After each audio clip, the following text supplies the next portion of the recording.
টিলে করে যাবো।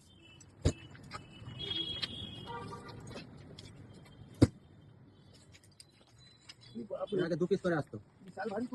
তো বাবা মা করছিস কেন? একটা বক্স নিয়ে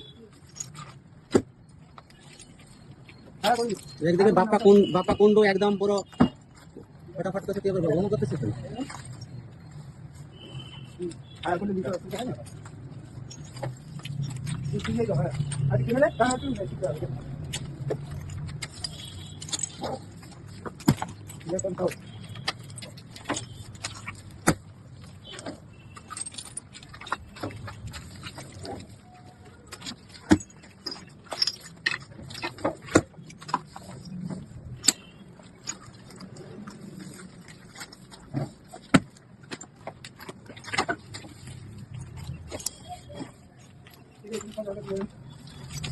স্লিপ করে ভেঙে যাবে। ওই এটাকে এরকম ঘুরে আসো, তবে গাছে এরকম টেনে দেবে। এটা ভেঙে যাবে না, লোক রাখবে।